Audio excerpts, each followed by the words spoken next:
앙드레 코스톨라니는 30대 중반에 투자로 이미 경제적 자유를 이루었다고 합니다. 그리고 평생을 투자를 하면서 지낸 유럽 증권 시장의 대부로 널리 알려져 있습니다. 주식을 하다 보면 실적이 좋은 주식도 떨어지고 전망도 밝은데 폭락을 하는 주식이 있습니다.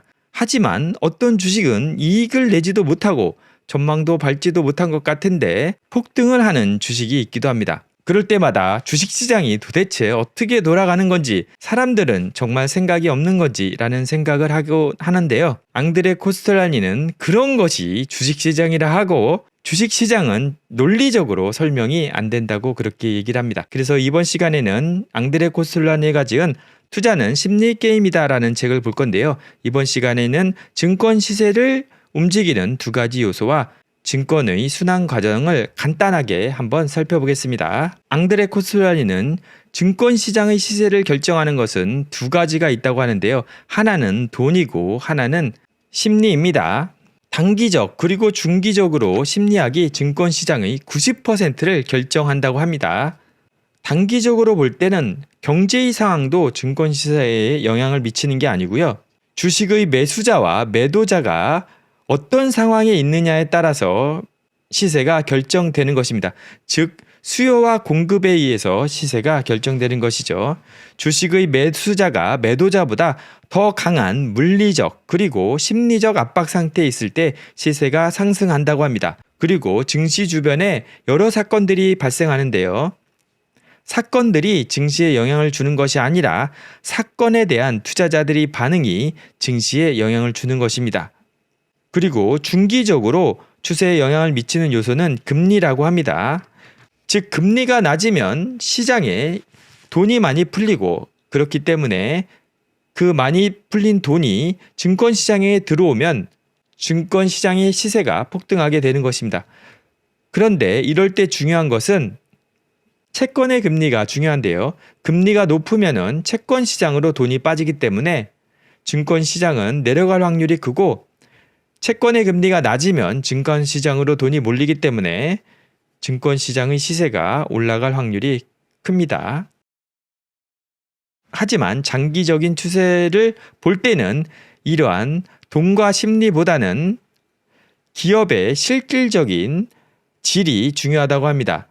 즉, 기업의 질과 기업이 앞으로 어떻게 될지가 더 중요하다는 것입니다.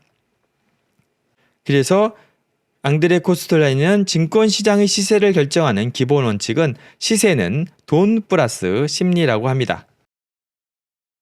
다시 한번 얘기하면 돈은 증권시장의 뜻대로 움직일 수 있는 돈이고요. 만약 돈이 꾸준히 채권의 높은 이자율에 투자되면, 그리고 만약 은행이 정기예금에 대해 높은 이자를 지불하게 되면 주식을 살 수 있는 돈은 아주 조금밖에 남지 않게 돼서 증권시장의 시세가 하락하게 되고요. 심리라는 것은 정말 여러 요인이 복합적으로 반영이 되는 것입니다.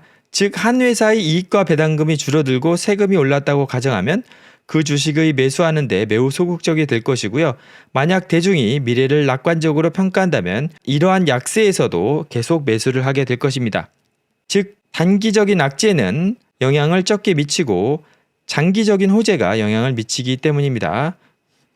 그리고 지구촌에서 일어나는 전쟁이나 평화 또한 증권시장의 시세를 결정하는 절대적인 요소가 아니며, 그것을 대중들이 어떻게 보느냐에 따라서 증권시장의 시세가 결정된다고 합니다. 즉, 여러 가지 사건들이 일어나는데 그거를 대중들이 어떻게 받아들이냐에 따라 시세가 결정된다는 것이고요. 그리고 두 번째는 증권시장의 순환에 대해서 살펴볼 건데요.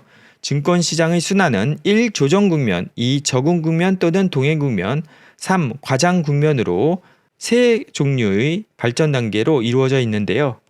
이것은 앙드레 코스톨라니 달걀로 유명한 것인데요. 이 A1, B1 국면이 조정 국면, A2, B2 국면이 동행 국면, A3, B3 국면이 과장 국면입니다. 그래서 상승 운동 시는 조정 국면의 시세가 적당한 수준으로 오르게 되고요. 두 번째, 적응 국면, 동행 국면에서는 여러 사건들이 있음에도 불구하고 시세가 점점 더 오르게 됩니다. 그리고 세 번째 단계, 과장 국면으로 가면 시세가 너무나 높게 올라서 이제는 조정이 되게 됩니다. 그리고 하락할 때도 조정 국면, 적응 국면, 과장 국면으로 이루어지는데요.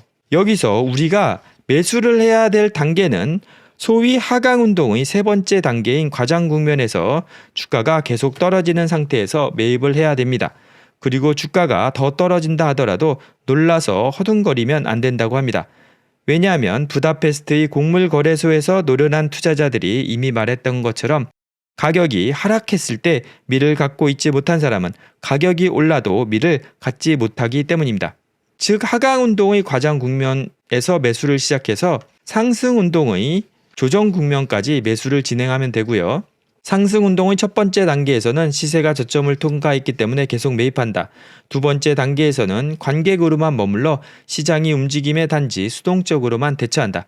그리고 세 번째 단계로 넘어가면 시장을 지배하고 있는 행복감에 동행하기 위해 슬슬 준비를 차린다. 이렇게 증권시장의 순환적 움직임 속에서 투자자들이 3분의 2는 추세와 반대로 3분의 1은 시세와 함께 가고자 할 것이다. 즉 세 번째 상승운동의 과장 국면에서는 슬슬 매도를 해야 된다고 하고요. 하지만 세 번째 단계인 과장 국면에서 추세와 반대로 간다는 것, 이것은 동료들, 대중매체 그리고 전문가들이 매도를 권장하는 상황에서 반대로 행하는 것을 뜻하며 일반적 추세에 역행하여 주식을 매입하고자 하는 것이다. 이것은 매우 어려운 일이다.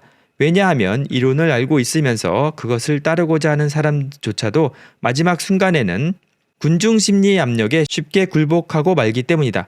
그들은 생각을 바꾸고 이번에는 상황이 달라 라고 말하며 군중의 물결에 휩쓸리고 만다. 그러나 이번에도 자신의 결정이 최선책이 아니었다는 사실을 뒤늦게 알게 된다. 즉 세 번째 단계인 과장 국면에서 매수를 하는 게 중요한데 이렇게 하기가 정말 힘들다는 것입니다.